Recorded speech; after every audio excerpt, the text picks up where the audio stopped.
Florence Nightingale with a hero complex. That's what Dr. Mercer called her in front of the entire vending machine line, his voice pitched just loud enough for the nurses stationed to hear.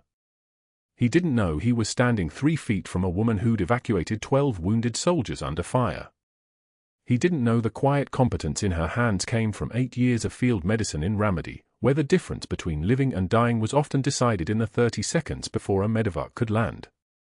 Seattle General in Raleigh smells like industrial antiseptic and reheated cafeteria food, and Danielle Ross moves through its recovery ward corridors like someone who has learned that invisibility is a survival skill. 8 months. That's how long she has been working the shift that no one else wanted, the 6 a.m. to 6 p.m. rotation through the orthopedic recovery unit, where soldiers come back in pieces and learn how to fit themselves back together. She arrives early, leaves late, never complains about extra patients, and speaks in the soft, deferential tone of someone who has decided that drawing attention is a mistake. Her scrubs are navy blue, loose enough to hide the pale landscape of scars that maps across her forearms, knife wounds, shrapnel, the kind of damage that asks questions she isn't ready to answer. She wears long sleeves even in summer heat, even when the recovery ward becomes a sauna of recirculated air and fluorescent light. The recovery ward at Seattle General occupies the entire 3rd floor of the East Wing. 28 beds in 3 corridors, each one holding someone learning to live with less than they had before. Double amputees rehabbing on prosthetics. TBI patients relearning how to speak their own names. Spinal injuries in halo vests, counting down days until they can move their toes again. The room smells like wound dressing changes, a mixture of saline and iodine and something organic Danielle learned long ago to stop thinking about as blood. She moves through these corridors the way she moves through everything, a methodical, observant, careful not to seem like she's observing anything important. Room for 12 hold Staff Sergeant Marcus Chen. 26 years old, medic by training, the man who had taken the deployment slot Danielle was supposed to get in Raleigh for years ago. She'd been pulled at the last second for reassignment, a decision that came down from somewhere classified and was never fully explained. Marcus got her slot. An IED got his legs. Causality that Danielle still thinks about in the dark hours before dawn, when her daughter is sleeping and there's nothing to do but sit at the kitchen table with a cup of cold coffee and imagine the different life she would have lived if her orders hadn't changed. He's conscious today. That's good. The pain management is working well enough that his eyes focus when she enters, and his head turns on the pillow with something that almost looks like interest. Most of the patients do this. Nurses become the only moving thing in a room that has become a cell, so they watch carefully, trying to read intentions before the pain medication thins out their ability to think clearly. Marcus watches Danielle the way soldiers watch doorways. "How's the phantom pain?" she asks, checking the full line with hands that don't shake. The needle goes in smoothly, no hesitation, the kind of technical confidence that comes from doing something 10,000 times. She's been a nurse for 9 months. She's been inserting for lines for 16 years. Worse when it rains, Marcus says. His voice is quiet. Most of the men in the recovery ward speak quietly. "How do you know it was going to rain?" She doesn't answer directly. Instead, she adjusts the tubing and makes a note on his chart, her handwriting neat and small. Barometer pressure. Affects inflammation. She pauses. "Your wound dressings need changing in 2 hours. I'll do them myself." Dr. Mercer notices this. He notices everything, which is the first sign that he understands something is wrong but hasn't yet figured out what. Danielle's real mission begins the moment she's alone in room for 12. She stands at the window, tall enough to see the parking lot, the main entrance, the secondary exit to the east stairwell, and she counts distances. Window to bed. Bed to door. Door to the hallway. She memorized the location of the emergency call button, notes that it's positioned where a man with broken legs couldn't reach it without help. She checks the supply cart, dressings in the left drawer, saline in the right, the sharps container positioned at waist height. She traces the 4 line from Marcus's arm to the stand, noting the height of the pump, the position of the medication port, whether the line could be accessed undetected if someone wanted to do something bad to the patient inside this room. She does all of this while appearing to do nothing at all. While appearing to be the kind of nurse who lingers too long with patients because she's inefficient, slow, maybe a little soft in the way that men like Dr. Mercer interpret as weakness. The faded unit patch is sewn inside her jacket lining, 5th Special Forces Group, stitched there 16 months ago by her hands in the dark of a barracks room in Iraq. She touches it sometimes, when no one is looking. She touches it now, fingers tracing the letters while she stares out the window toward the tree line beyond the parking lot. The patch smells like dust and something that might be diesel or might be blood. She's never entirely sure which one she's remembering. "You spend a lot of time in that room," Dr. Mercer says. She doesn't turn around. She knew he was there, heard the slight change in air pressure as he rounded the corner, recognized the particular cadence of his footsteps. "Just so I understand the allocation of resources. How many patients are you responsible for today?" Danielle turns slowly. Her face is composed. Her voice is steady. 5, Doctor. Marcus Chen is scheduled for twice daily wound dressing changes plus rehabilitation assessment. The other 4 are post-operative orthopedic patients with standard protocols. "Twice daily," he repeats. He's a tall man, the kind of tall that comes with privilege and confidence. He's wearing a watch that costs more than Danielle's car. That seems excessive for a routine recovery. His infection markers are elevated, she says. It's partially true. The documentation is in the chart. Dr. Mercer flips through the physical chart he's carrying, thick with pages, dense with numbers.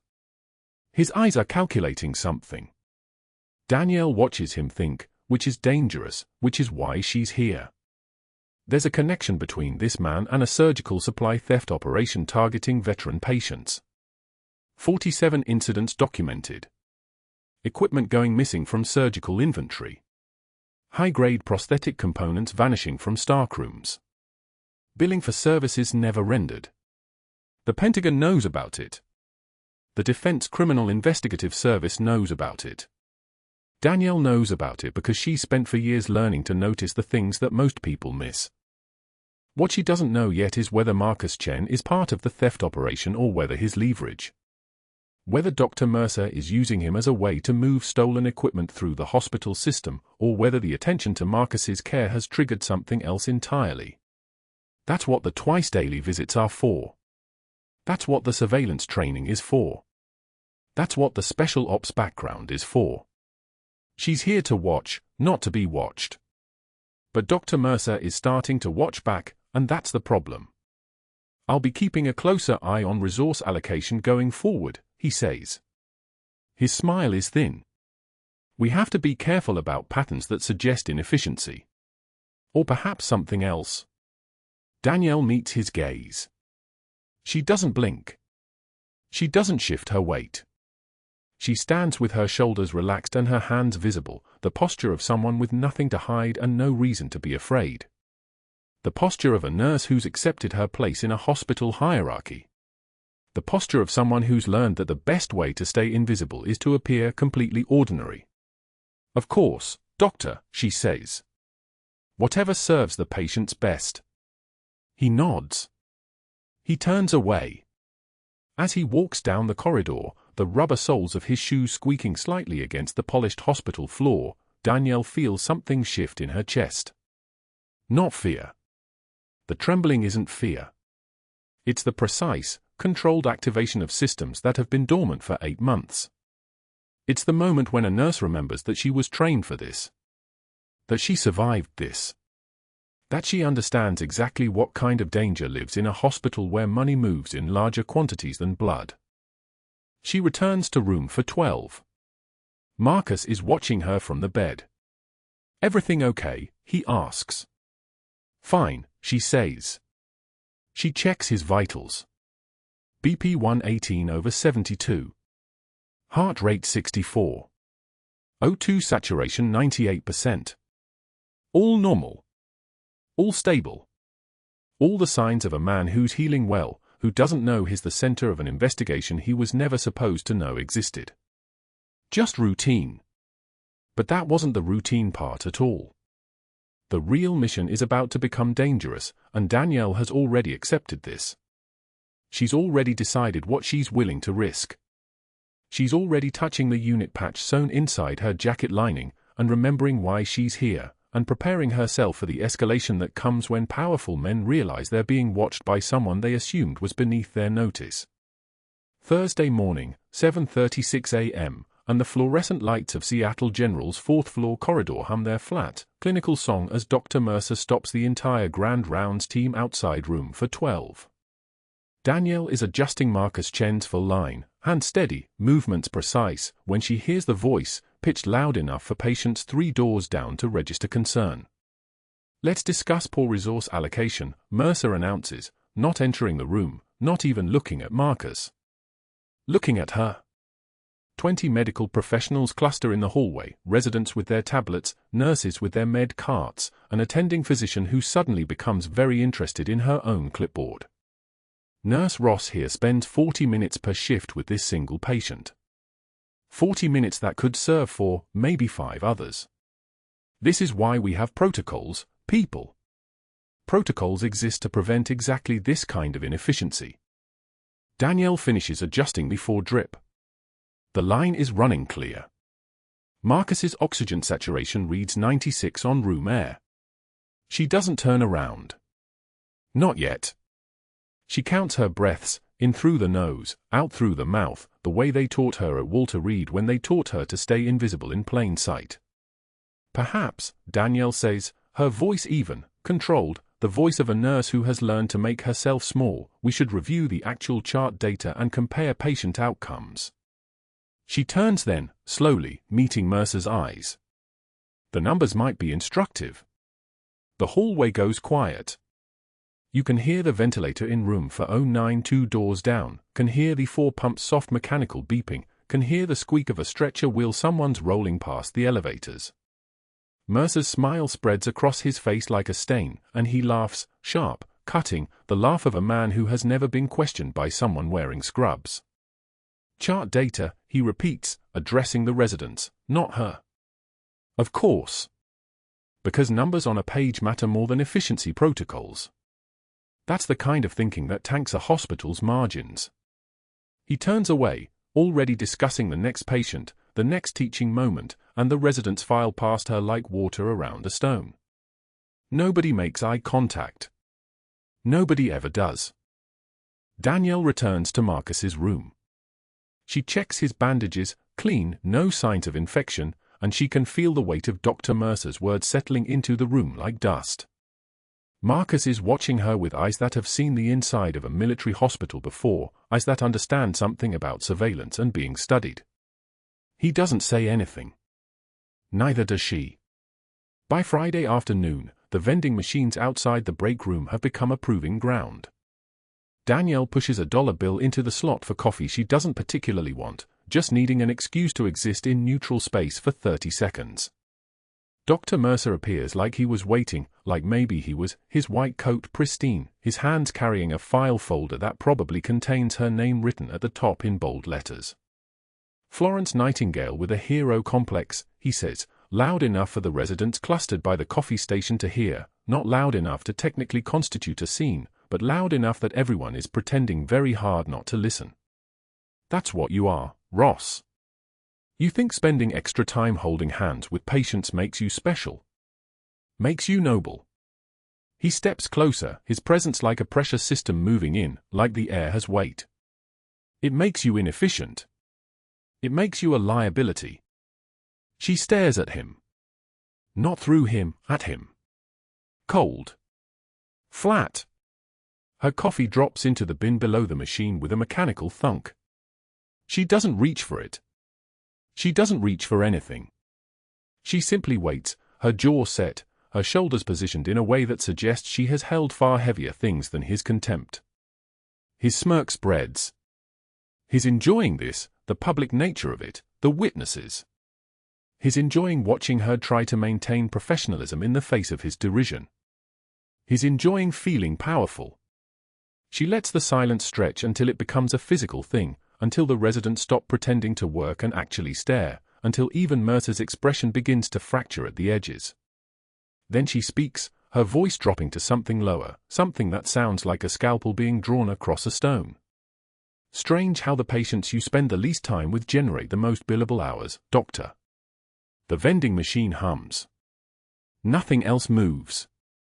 Mercer's face darkens to a deep crimson, spreads up his neck like infection.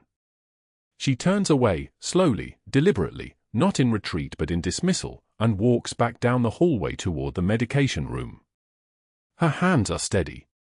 Her breathing is even. The unit patch sewn inside her jacket lining seems to pulse against her ribs, seems to remind her that what she said wasn't angry, wasn't emotional, was simply a statement of observed fact. Behind her, she can feel him standing motionless. She can feel the weight of what she's done, can feel the moment shifting, can feel the threshold being crossed from social humiliation into something strategically dangerous. Friday evening at 4:33 p.m., Dr. Mercer intercepts her outside Marcus's room. His voice has changed now, quieter, colder, the voice of a man who has stopped trying to appear reasonable. He steps close enough that she can smell the coffee on his breath, can smell the starch in his coat, can smell something underneath it all that reminds her of men she's known who believe consequences only apply to other people. "Question my protocols again," he says, dropping his voice to a whisper meant only for her ears, "and I'll have security escort you from this building. Permanently. Are we clear?" She stares at him. Not afraid. That's the thing that seems to cut him most deeply, the absence of fear. She nods once, a gesture minimal and absolute, and moves past him into Marcus's room. Her hand finds the unit patch through the fabric of her jacket, finds the weight of it, the shape of it, the promise of it. She remembers why she's here. She remembers that powerful men who believe they're untouchable always, eventually, reach for the thing that will destroy them. She adjusts Marcus's blanket, checks his for line, notes his vitals in the chart. Her handwriting is perfect, clinical, the handwriting of a nurse who follows every protocol. What Mercer doesn't see, what he can't see because he's not looking closely enough, is the careful documentation of every phantom service he's charged to Marcus's insurance, every aquatic therapy session that never happened, every piece of aquatic equipment that was never delivered. She's been photographing the billing records during late shifts when the administrative offices empty out, sending encrypted messages to a Walter Reed email address that doesn't appear in any directory, doesn't appear anywhere except to the people who know where to look. Marcus watches her work. "Why do you keep coming back to check on me specifically?" he asks quietly. His voice carries the weight of someone who understands that attention, in certain contexts, means something more than professional duty. "You remind me of someone," she says carefully, which is true and incomplete in equal measure. "You took my slot in Raleigh. You're doing the work I was doing. You got wounded saving lives I should have been standing next to." What she says aloud is, "I knew someone like you. Good medic. Solid heart." She leaves it there. She adjusts his blanket again, a gesture that seems like tenderness but is actually surveillance, is actually reconnaissance, is actually the work of someone who has learned to hide operational necessity inside compassion. Through the small window in the room's door, she sees Dr. Mercer standing in the hallway, phone raised, documenting everything. Documenting her devotion, her protocol violations, her excessive time, her hero complex. Building the case. Layer by layer. Brick by brick. That night at home, her 8-year-old daughter finds her at the kitchen table still wearing her scrubs, the fabric damp with the day's accumulated sweat and antiseptic. The girl is small in the way children are before the world teaches them to take up appropriate space, her pajamas printed with cartoon animals, her eyes carrying the kind of direct observation that children possess before they learn to hide. "Why do you seem sad?" the girl asks, climbing into the chair beside her mother. "Just tired, baby," Danielle says, which is true in ways that have nothing to do with sleep. Her hand moves to her jacket pocket, finds the unit patch, the faded Special Forces insignia that represents 18 years of another life, another identity, another version of herself that the girl has never met and will never know about unless things go catastrophically wrong. She pulls her daughter close. She breathes in the smell of her daughter's hair, strawberry shampoo and sleep and innocence, and she thinks about Marcus Chen in room for 12, about a man who took a slot that should have been hers, about a man who took the shrapnel that should have been hers, about a man who nearly died in a hospital where a predator in a white coat has learned to weaponize billing codes and phantom services and the institutional trust that people place in the medical establishment. But that wasn't the worst part. Not even close. Saturday morning at 6:14 a.m., Dr. Mercer sends an email to the hospital administrator. Subject line in bold, staff concerns requiring immediate action. The message is 17 pages long, meticulously formatted, populated with dates and times and alleged protocol violations, most of them fabricated, all of them carefully constructed to build a narrative of a nurse exceeding her authority, overstepping her scope, behaving in ways that constitute both a patient safety risk and a legal liability. He attaches documentation, notes in her handwriting, her own careful charting, her own professionalism weaponized against her. He suggests, delicately, that perhaps a formal investigation into her credentials might be warranted. Perhaps a review of her employment history might reveal concerning patterns. He is, in this moment, a man who has recognized a threat and is moving with surgical precision to neutralize it before it becomes uncontainable. He is competent. He is dangerous. He is exactly the kind of institutional predator that most hospitals never catch because most people never think to look for someone wearing a white coat, someone with a medical degree, someone whose power is so thoroughly woven into the system that questioning it seems almost impossible. Marcus Chen's phone buzzed at 2:51 a.m., and he didn't sleep after that. He'd been staring at his hospital bill for 3 hours when Danielle made her morning rounds on Tuesday, and his jaw was clenched so tight she could see the muscle working under his skin. She'd seen that look before, not fear, but the particular anger of someone realizing they'd been systematically robbed. Aquatic therapy, he said quietly, holding up the itemized statement. 3 sessions.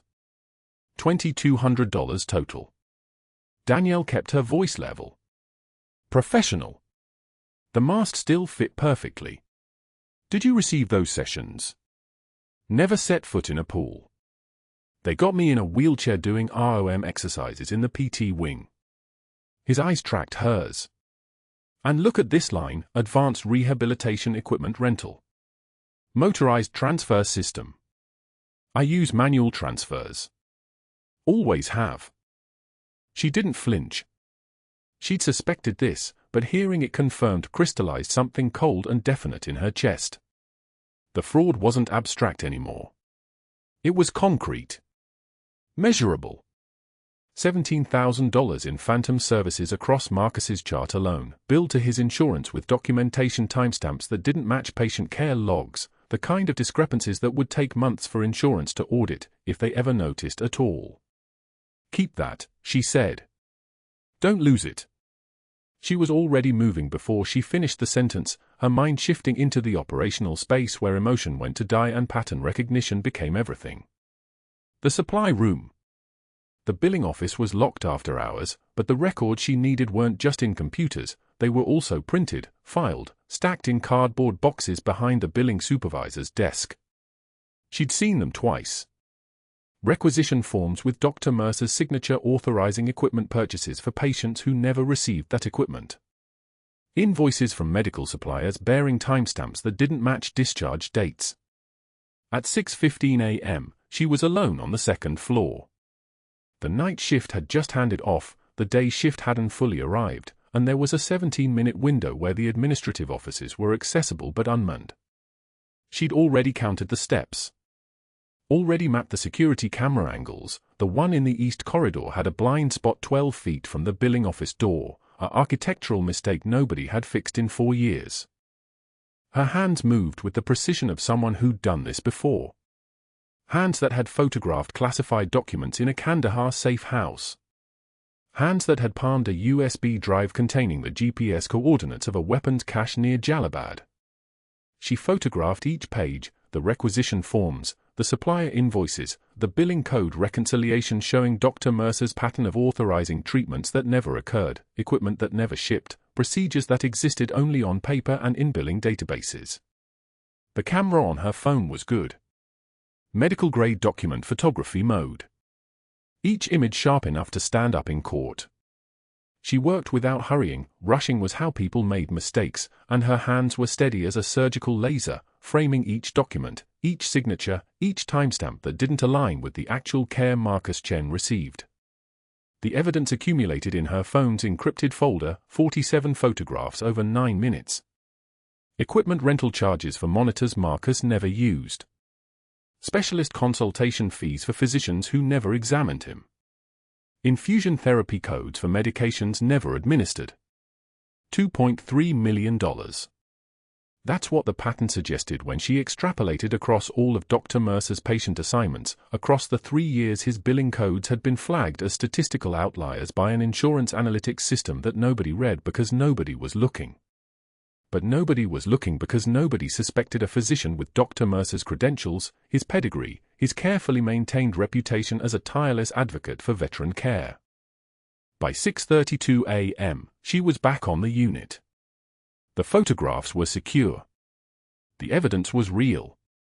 And then came Monday morning, and everything changed shape.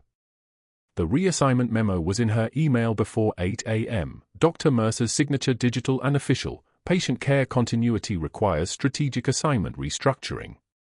Staff Sergeant Chen's care will transition to RN Chelsea Morrison effective immediately to ensure consistent provider-patient rapport and reduce fragmented care protocols.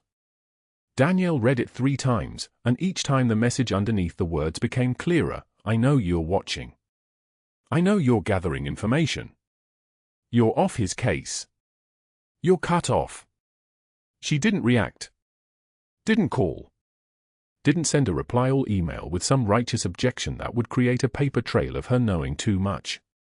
Instead, she accepted the reassignment without comment and moved to her new patient roster for post-operative hip replacements in the orthopedic wing. Stable. Predictable. Completely isolated from any room where billing fraud evidence might be accessed or photographed. The trap was elegant. Dr. Mercer wasn't stupid. He'd realized she was investigating something. Maybe he'd noticed her proximity to the billing office. Maybe the insurance company had contacted him about those statistical anomalies. Maybe Marcus had mentioned his suspicions about the charges. It didn't matter. What mattered was that he'd moved first. He'd removed her from her surveillance position before she could expose him, and he'd done it with administrative language that protected him completely. No accusation. No confrontation. Just a simple personnel decision that appeared entirely reasonable on its face. She'd seen this move before. The Kandahar operation had gone dark for 3 weeks because a suspicious deputy commander had reassigned her to supply inventory. By the time she was allowed back near the intelligence office, the evidence had been moved. The documents had been burned. The opportunity had closed. But this time she had photographs. This time the evidence existed outside of filing cabinets. This time the fraud was already documented in quantum bits encrypted on a military-grade phone that couldn't be lost or damaged by accident. Chelsea Morrison was 26 years old, fresh out of nursing school, overwhelmed with a patient load, and moving through her day with the careful concentration of someone still memorizing protocols. Good nurse. Conscientious. Wrong place. Wrong time. Wrong assignment. It wasn't until 2:33 p.m. that the oxygen saturation alarm started screaming. The code tone was different from overhead pages. It was the alarms attached to monitors, the sound of physics failing, the sound of a body no longer sustaining itself. Danielle heard it from 2 corridors away, from the orthopedic wing where she was checking dressing changes on Mrs. Patterson's hip repair, and her body recognized the specific frequency before her brain could process it.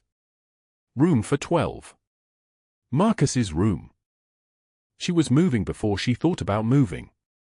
Her hands pulled on the door frame for momentum, her feet carrying her through the hallway at the controlled speed that looked professional but covered ground faster than anyone who wasn't paying attention would notice. The sound got louder, the monitor's rhythmic panic, the alarms stacked on top of each other like they were screaming in harmony, the particular quality of chaos that meant something had gone catastrophically wrong and was going worse with each passing second. Chelsea was standing at the bedside, frozen, her hands hovering uselessly while Marcus's oxygen saturation scrolled across the monitor, 82. 76, 71. the numbers falling like a stone down a well. I just changed his dressing. Chelsea's voice had that thin, terrified quality of someone watching a person die in real time. I don't. Danielle saw it immediately. Marcus's neck was deviated. His trachea had shifted to the right side of his throat, the kind of shift that meant air was trapped somewhere it shouldn't be, building pressure against his heart like an invisible hand squeezing. His jugular veins were bulging, distended, the physical manifestation of pressure mounting inside his chest cavity. His lips were moving toward blue. Tension pneumothorax, she said, not to Chelsea, to the attending physician, to anyone. She said it because it was true and because saying it meant someone had to act. Lung collapsed. Air trapped. Dr. Harrison, the attending, was reaching for the phone. I'm calling for a chest tube kit from OR. 6 minutes. The kit would arrive in 6 minutes because the OR was on the 3rd floor and someone had to retrieve it and walk it downstairs. Chest tube insertion was a procedure that required proper equipment, proper lighting, proper sterile technique, which meant 6 minutes minimum. Maybe 7 if they were slow. Marcus's O2 sat was 64. His heart rate was 147. His blood pressure was dropping toward shock. 2 minutes, Danielle said. It wasn't a question. It was information. He dies in 2 minutes. I know, Harrison said, and he sounded like a man watching an accident he couldn't prevent. His hands were shaking. His training was for controlled environments, for pre-planned procedures, for situations where time existed in expandable quantities. We have to wait for. The emergency supply cart was 6 feet away. The 14-gauge angiocath needle was in the purple kit, labeled for emergency decompression, the exact needle designed for exactly this situation. 2 centimeters long. Steel that moved through ribs like a pen through silk. And using it without written authorization from a physician, without formal documentation, without proper chain of command clearance, would give Dr. Mercer everything he needed to justify her termination and criminalize her license. Danielle saw all of it in the space of a single heartbeat, the trap closing, the reassignment designed to remove her from the room, the moment of crisis arriving exactly when she'd been removed from it, the perfect architectural opportunity for someone to die while she was professionally unable to save him. The perfect setup for institutional failure followed by institutional protection of the guilty. She grabbed the needle. You can't, Harrison started. Watch, she said, and her voice had changed. The professional nursing tone was gone. What replaced it was something harder, something that came from a different country, a different life, hands that had done more than take blood pressures. Hands that had placed chest tubes in combat hospitals with nothing but a headlamp and 30 seconds before incoming fire. Hands that had made life or death decisions in sandstorms and darkness and blood. Marcus's oxygen saturation was 59. She moved toward his chest like someone walking into a room she owned, and the attending physician stepped back because something in her movement had transmitted absolute certainty. Her left hand found his ribs, the space between the 4th and 5th, the second intercostal, the anatomical target point, and her right hand positioned the needle perpendicular to his chest wall, the angle precise as a military bearing. Hold him, she said to Chelsea, and said it like it wasn't a request. The needle went in with a single smooth motion, and the sound that came back was the sound of trapped air escaping, the hiss like a tire losing pressure, like reality finding balance. The air was coming out. The pressure was releasing. The hand squeezing his heart was opening. Hiss, someone would later say in the hospital administrator's office, trying to describe what they'd heard. Like nothing I've ever heard. The sound of someone being saved. Marcus gasped. His oxygen saturation climbed, 61. 68, 74. 82, the color was already coming back to his lips, the blue fading as his blood oxygenated, as his heart filled with blood instead of fighting trapped pressure. 88. 91. Stable. The room went quiet except for the monitor, which was no longer screaming. The monitor was reading numbers. Normal numbers. Living numbers. Harrison was already on the phone calling up for the chest tube kit, already mobilizing the OR team, already doing what he should have been empowered to do first if he'd had her certainty, her experience, her absolute knowledge that sometimes the protocols meant someone died and sometimes the protocol had to break. And Danielle pulled back from Marcus's chest, the needle withdrawn, her hand steady, her face blank, her expression the particular calm of someone who'd just made a decision that would cost her everything she'd built at this hospital. She didn't look at her hands. Didn't look at the blood. Didn't look at Marcus's grateful eyes finding hers for a single moment before closing. But that wasn't the worst part.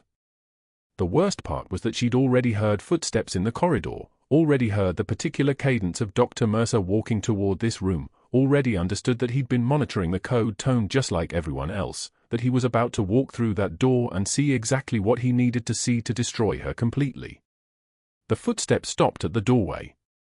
Dr. Mercer's shadow fell across the tile floor like a sundial marking the exact moment everything changed. He stood there, taking in the scene, the chest tube kit still unopened on the bedside table, Marcus gasping and color returning to his face, the attending physician frozen mid-thought with his hand still raised uselessly in the air. The fluorescent lights hummed their mechanical song overhead. Nobody moved. Danielle's hands were steady. They had to be.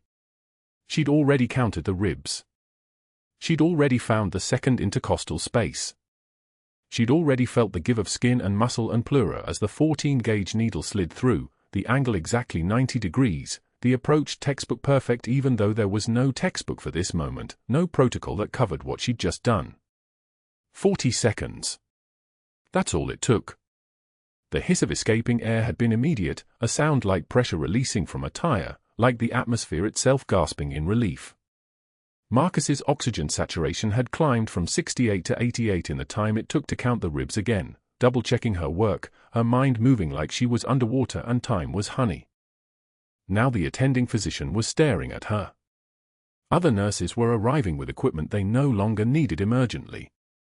The room smelled like antiseptic and adrenaline, sharp and metallic on the back of her tongue. Everyone out except Nurse Ross, Dr. Mercer said. Not a request. It was the tone of someone accustomed to obedience, to watching people jump because he'd raised an eyebrow. The room cleared within seconds. The door swung shut with a soft pneumatic hiss. It was just the three of them now, Danielle, Marcus Chen, and the man who'd spent 8 months trying to destroy her. Dr. Mercer moved into the room with the easy confidence of a predator who'd already identified his prey. His shoes clicked against the tile floor. Click! Click! Click! The rhythm of a military cadence. He stopped at the foot of Marcus's bed, surveying the scene like a general inspecting a battlefield he'd already won. Unauthorized invasive procedure, he said, his voice smooth as silk. Violation of chain of command protocols. Practicing beyond scope of license. He smiled. The smile was the worst part. It meant he was satisfied. It meant he'd found exactly what he was looking for. I'll have the formal complaints filed within the hour. 3 separate documents. Each one meticulously detailed. Each one citing specific regulations you've violated. Danielle didn't respond. She'd learned by now that silence was sometimes more powerful than words. Her jaw was steady. Her breathing was even. Inside, she was already 3 moves ahead, calculating what she'd lost, what this moment meant for the surveillance operation, what it meant for her daughter waiting at home. You should have stayed in your lane, Ross, he said. Then he turned and left. True to his word, 3 separate complaints arrived at administration before lunch. Danielle read them in the break room, standing by the vending machines where this had all started. The writing was precise.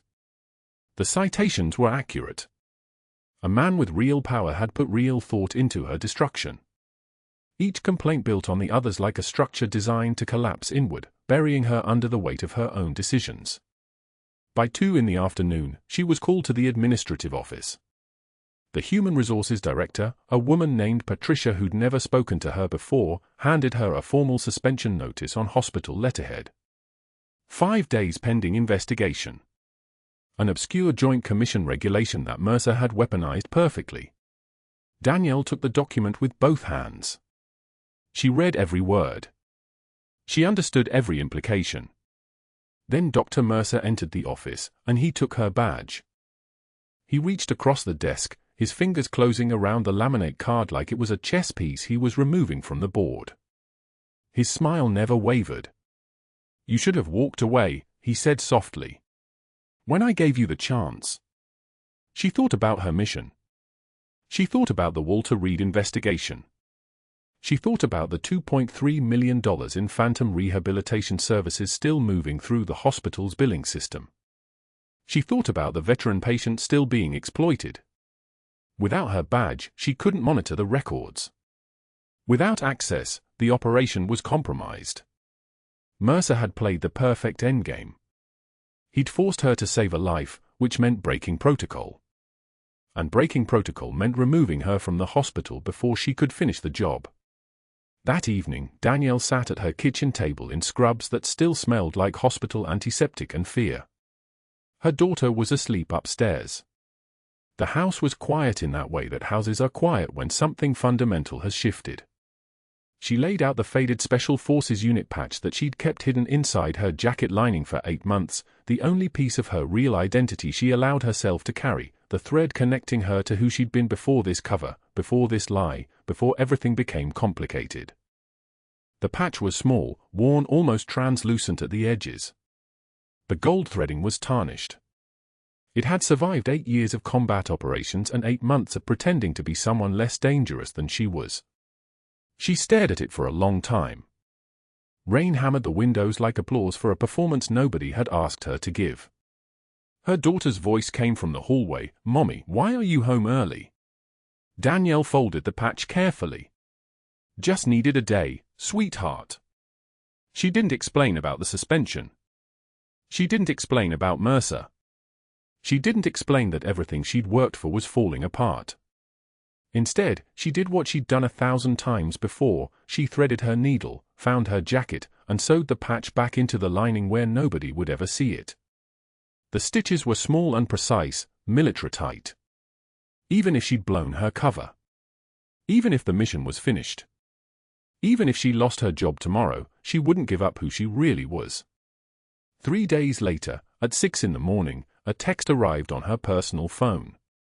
No caller ID. Just a message from her Walter Reed contact, "Patient crash imminent. Be ready." Danielle dressed in jeans and a dark jacket. She drove to Seattle General even though she wasn't supposed to be there, even though her badge was sitting in the HR office downstairs, even though Mercer had made it perfectly clear that her presence on hospital property violated the terms of her suspension. She parked in the far corner of the lot and waited. The morning air was cold. The city was still waking up. Then she heard it, the sound that changes everything. Shouting from inside the hospital. Not the controlled urgency of a medical code. This was raw. This was dangerous. This was a voice that had learned how to scream in places where screaming meant you were still alive. Danielle was out of her car before conscious thought caught up with her. She was moving toward the noise, through the glass doors of Seattle General, into the recovery ward where staff were scattering like startled birds. A 250-pound man in full tactical gear stood in the center of the chaos, a firearm visible at his hip, his voice carrying through the corridors like artillery fire. "Marcus Chen." "Where is Staff Sergeant Marcus Chen?" Security was moving into position. Hospital administration was backing away. Nurses were herding patients behind closed doors. Everything about this moment screamed danger. Everything about this moment screamed run. Danielle walked directly toward the armed man with her hands visible at her sides. Her footsteps were the only sound in the recovery ward. Click! Click! Click! The same rhythm as Dr. Mercer's shoes on tile, but different somehow. This was the cadence of someone who'd walked toward gunfire before, who understood that standing still was often more lethal than moving.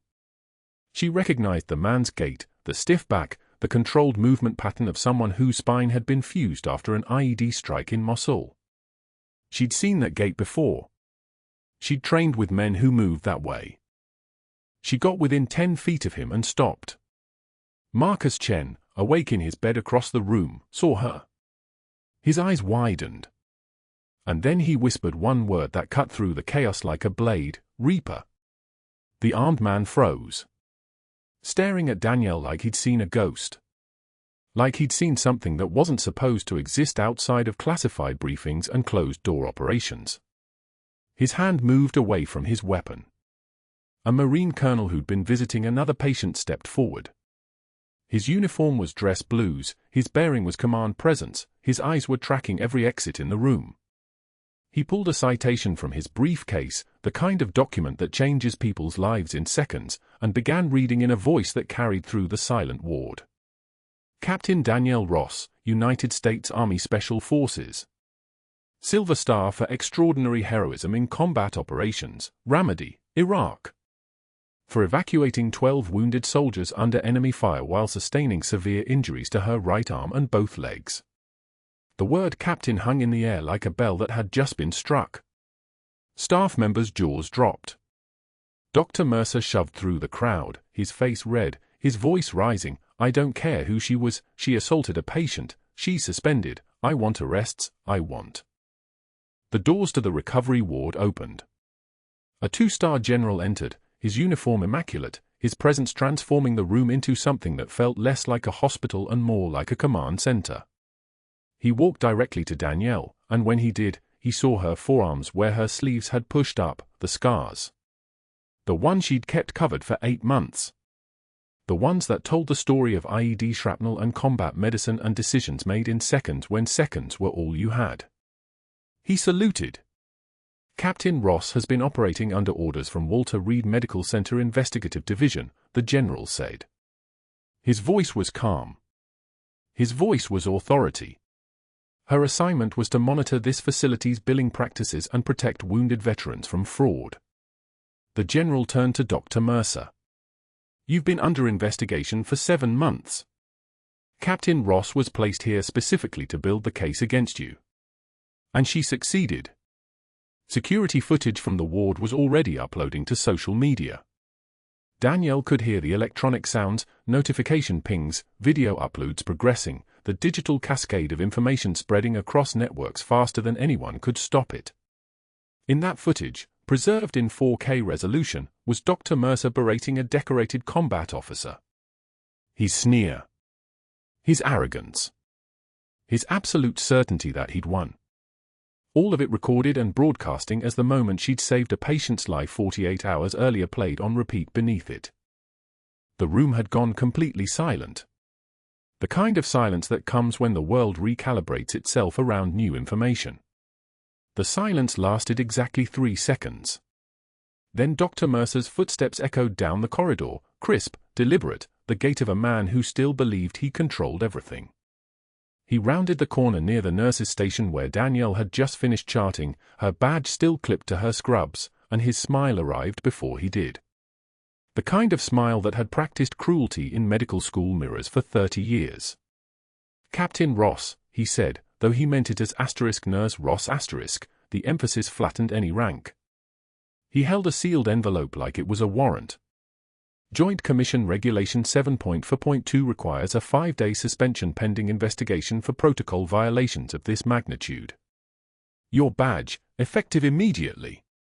Danielle didn't reach for it. She stood still, her hands empty at her sides, and met his eyes with the kind of composure that comes from having already survived worse than humiliation.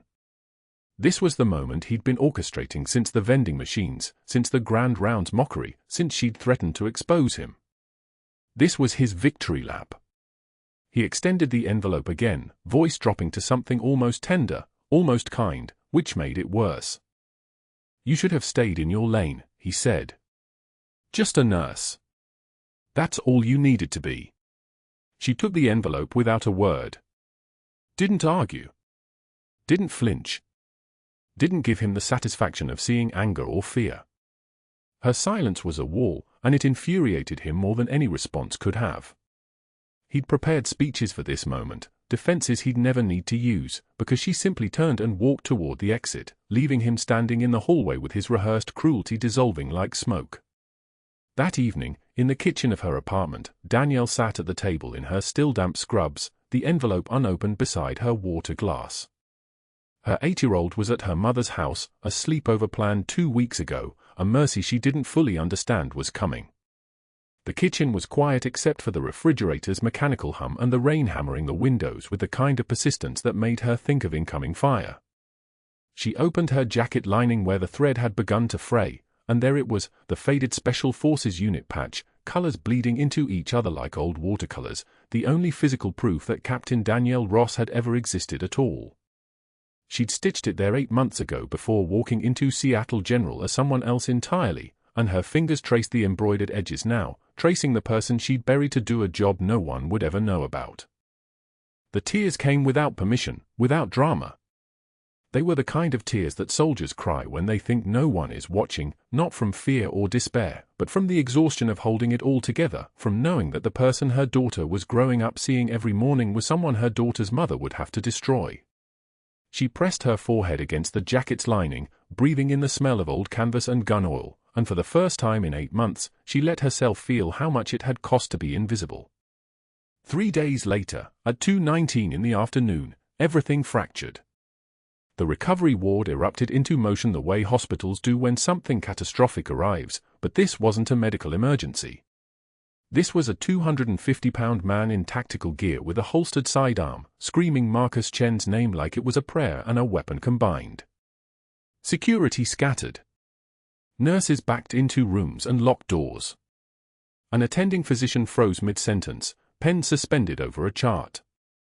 The intercom shrieked for security to recovery, and the kind of panic that comes from not knowing if you're about to die spread like contagion through the corridors.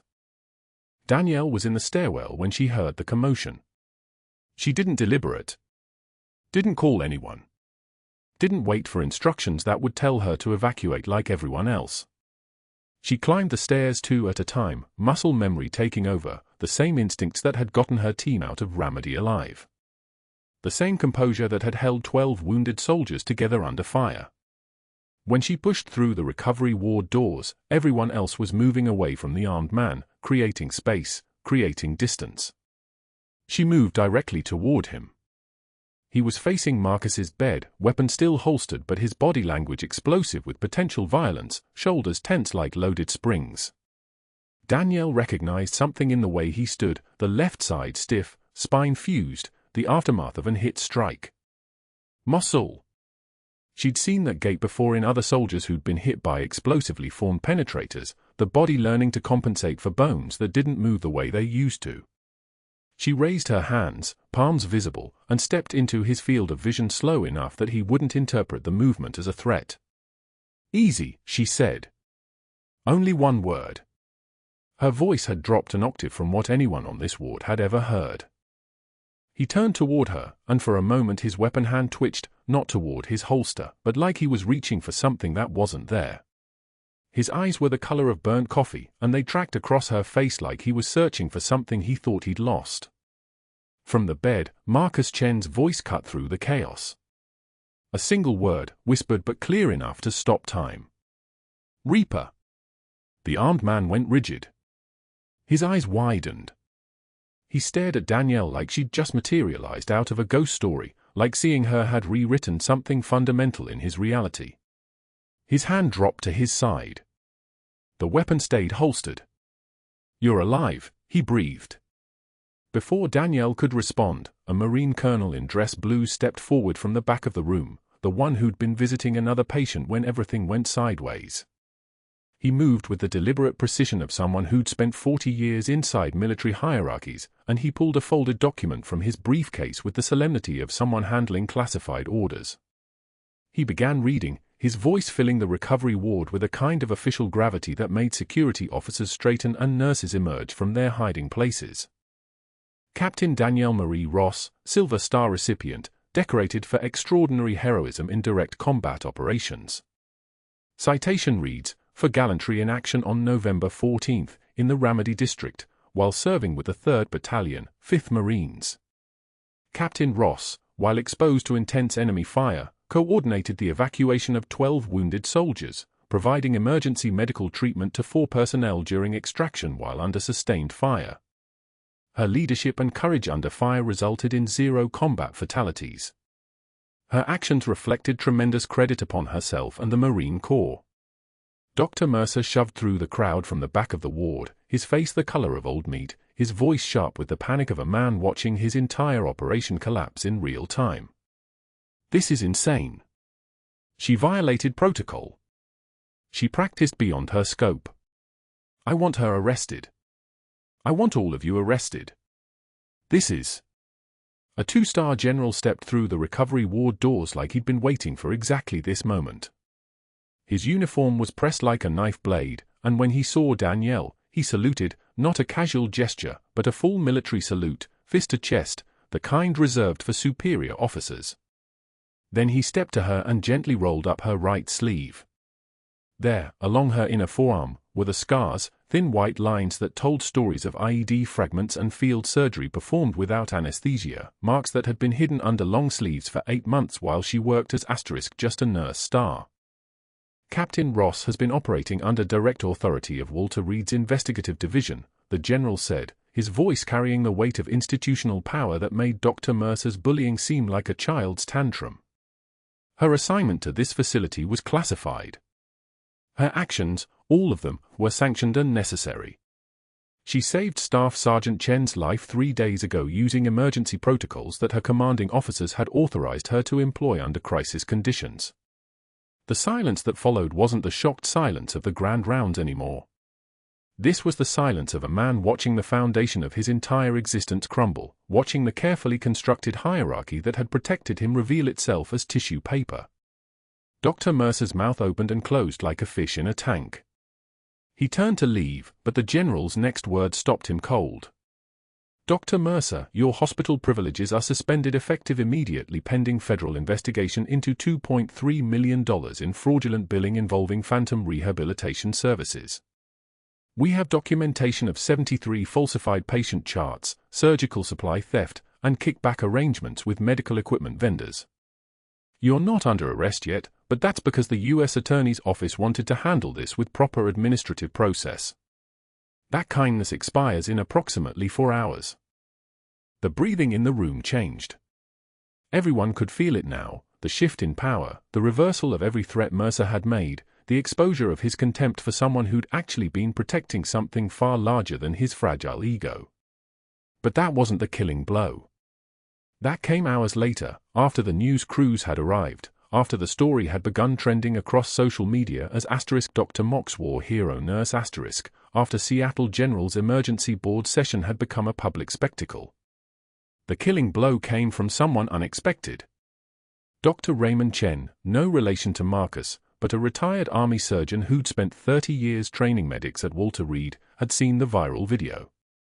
He watched the footage of Dr. Mercer's sneer, watched Danielle absorb his contempt without breaking, watched a man destroy a decorated officer because her competence threatened his fraud scheme. And something inside Dr. Chen broke in the opposite direction. He picked up his phone and called the state medical board chair, a colleague he'd trained with decades ago. I see you have an application for expedited license review, Dr. Chen said, his voice steady but carrying something underneath it like damaged steel.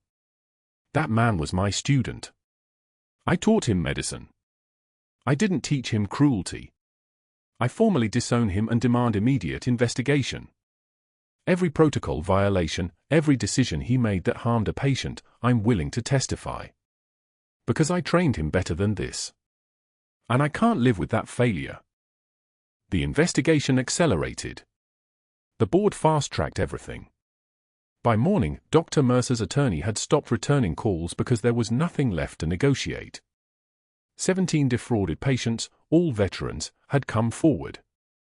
The billing records were irrefutable. The security footage was publicly available now, preserved in 4K humiliation.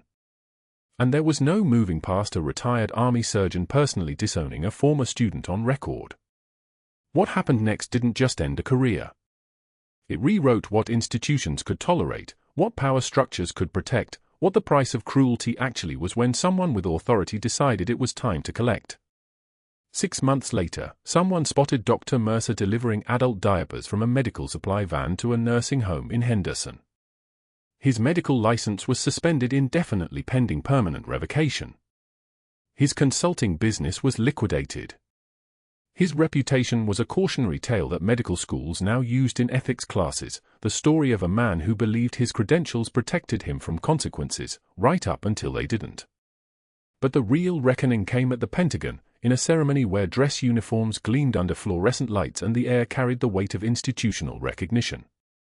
Danielle stood in blues that still felt foreign after 8 months wearing scrubs, her silver star pinned alongside new decorations for her undercover service that had resulted in 47 fraud indictments, $8.7 million recovered, and policy reforms protecting veteran patients nationwide. Marcus Chen walked toward her on prosthetic legs, movement still uncertain but getting stronger every day. He extended his hand, and when she shook it, he pulled her into an embrace that said what words couldn't. "Class," Marcus said, turning to the new cohort of combat medics assembled in the auditorium. "This is Captain Ross. Call sign Reaper. She's the reason I survived Raleigh long enough to need these legs at all." The medics stood at attention. Danielle thought about the kitchen table, about the faded patch, about the 8 months of being invisible. She thought about her daughter's confusion, about the distance that had grown between them like a wound that wouldn't heal. She thought about the moment she chose to save Marcus's life, knowing it would cost everything she'd been building, knowing that Walter Reed would understand, knowing that protecting people mattered more than protecting her cover. The commanding general approached with her daughter beside him, 8 years old in her best dress, eyes wide with recognition dawning across her face. Danielle dropped to one knee, and her daughter ran forward, small hands reaching for the medals, for the scars, for the mother she finally understood. "True heroism is what you do when the world stops watching," Danielle said, the words her own commander had whispered to her years ago in Raleigh, the words she'd lived by every single day. The ceremony ended. News crews packed up their cameras. Marcus returned to his position at Walter Reed, training the next generation. And Danielle Ross accepted a new assignment, a new cover, a new mission, because there are always more people who need protecting, always more predators who mistake quiet strength for weakness. She sewed the unit patch back inside a new jacket, kissed her daughter goodbye at the gate, and reported for duty. If you're watching this, you already know what it feels like to be underestimated, to be doubted, to be told you're something less than what you actually are. Please like this video, subscribe to see more stories about people like Danielle, and comment below, what would you have done in her position? Would you have walked toward the threat, or away from it? Your stories matter. Share them with us.